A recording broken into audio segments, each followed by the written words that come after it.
Olá, graça e paz do Senhor Jesus seja com todos nós. Uma ótima terça-feira para todos.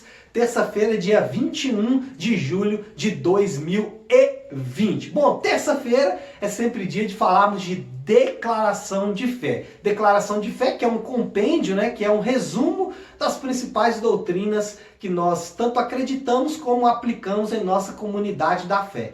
É importante dizer que a declaração de fé está disponível no site, www.leoeller.com.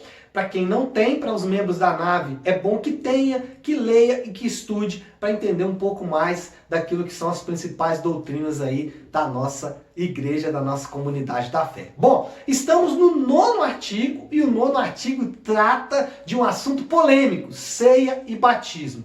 E é polêmico por quê? É polêmico porque, em primeiro lugar, nós temos poucos versículos que falam do assunto na Bíblia. Isso não significa que a Bíblia não toca no assunto, mas a gente entende que são poucos os versículos. Segundo, existe uma má interpretação e uma maldade de algumas pessoas quando vão falar sobre esse assunto. E terceiro, porque muitos que falam sobre isso não são pastores, não estão preocupados com o bem-estar das ovelhas, mas apenas às vezes em ganhar curtidas na internet, ganhar visualizações nos seus vídeos, e isso é muito triste. Então, para você que é membro da Igreja Nave, essa é a nossa forma de enxergar, tanto batismo como ceia. Você que não é da Igreja Nave, por favor, não tire conclusões a partir do que eu estou falando apenas. Procure o seu pastor, converse com o seu pastor, porque ele vai poder te ajudar também de forma mais efetiva. Dito isso, vamos falar hoje de ceia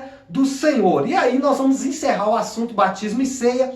E a gente diz o seguinte: a ceia do Senhor deve ser celebrada pelas igrejas até a volta de Cristo. E sua celebração pressupõe o batismo bíblico e o cuidadoso exame íntimo dos seus participantes.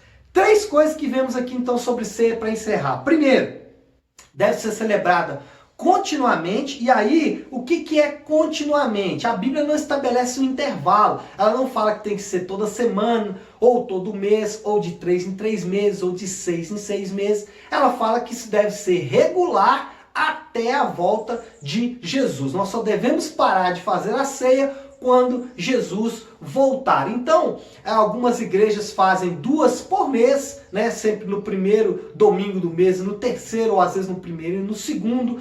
Algumas igrejas vão fazer, por exemplo, apenas uma vez por mês, no primeiro domingo do mês, que é o caso da Igreja Nave. Outras igrejas vão fazer a cada 6 meses, a cada 3 meses, enfim. Cada igreja vai fazer essa celebração de alguma forma, respeitando algum critério interno, onde a Bíblia nos dá uma certa liberdade. Segundo, deve ser ingerida, essa celebração pressupõe ou deve ser celebrada por aqueles que já passaram pela experiência do batismo. E aqui a gente vai encontrar então uma grande polêmica, e volto a dizer os motivos da polêmica, a gente já disse. O que eu quero ressaltar para vocês aqui é que a gente pressupõe o batismo, ou de certa forma incentiva, essa é a palavra, a gente instrui os nossos frequentadores a que passem pelo batismo primeiro, por causa desses versículos que eu vou ler aqui para vocês. O primeiro deles é Atos 2, 41 e 42, que diz assim: então, os que lhe aceitaram a palavra foram batizados, havendo um acréscimo naquele dia de quase 3.000 pessoas, e perseveravam na doutrina dos apóstolos e na comunhão, no partir do pão e nas orações. O que a gente percebe aqui, e em todo o livro de Atos, é que havia uma espécie de processo natural para a inserção de novos membros na comunidade da fé. E esse processo passava invariavelmente por respeitar esses passos. Primeiro, ouvir a palavra de Deus, e é o que aconteceu aqui, aceitar esta palavra, ser batizado, perseverar na doutrina e aí então participar do repartir do pão. Então, o que a gente percebe em Atos é que isso era uma prática da igreja primitiva, da igreja antiga. Os apóstolos adotaram essa prática. Ah, pastor, mas o livro de Atos não é um livro normativo, é um livro descritivo. Ok, mas você tem que concordar que essa era uma prática dos apóstolos. Se era uma prática dos apóstolos, era uma prática boa. A segunda coisa que eu quero dizer aqui é o texto do próprio ceia, de Mateus 26. Jesus vivia cercado de multidão, mas quando ele foi tomar a ceia, o que ele fez? Chamou os seus discípulos, chamou aqueles que andavam mais próximo dele, estabelecendo exatamente uma espécie de um grupo que deveria participar daquela ceia em detrimento do restante da multidão. Mas como eu disse, são textos descritivos e não normativos. Então, vamos para dois textos normativos. 1 Coríntios capítulo 11, versículo 26, que diz assim: porque todas as vezes que comerdes esse pão e beberdes esse cálice, anunciai a morte do Senhor até que ele venha. Então é o primeiro conceito lá. Beber até que ele venha. Celebrar a ceia até que ele venha.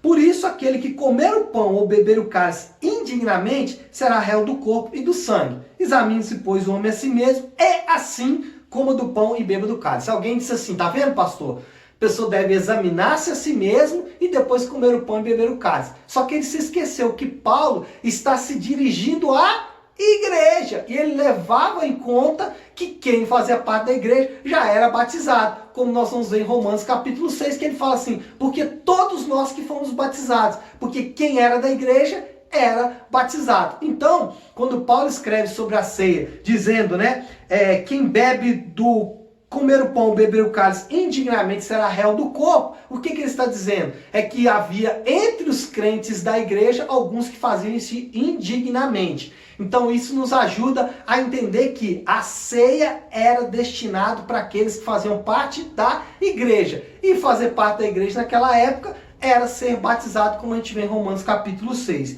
E o último texto, esse talvez o mais contundente, 1 Coríntios capítulo 10, versículo 21. Aqui Paulo vai fazer uma distinção entre aqueles que são da igreja e os que não são. Ele fala assim, não podeis beber o cálice do Senhor e o cálice dos demônios. Não podeis ser participantes da mesa do Senhor e da mesa dos demônios. Pastor, como eu posso saber se eu estou bebendo do cálice da mesa do Senhor e dos demônios?